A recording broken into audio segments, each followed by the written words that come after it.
Hey, hello, we have our project opened already.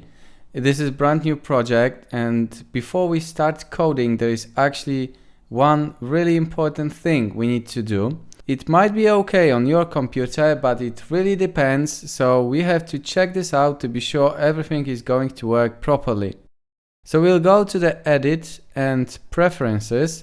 Here we will click on External Tools, and in the External Script Editor section, you need to be sure that here on the list is your IDE, which is Microsoft Visual Studio.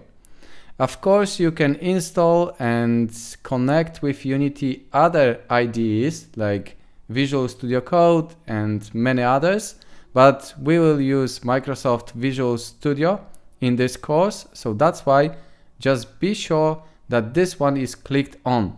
Because sometimes it might be something like that when it says open by file extension. This is wrong, it's not as it should be.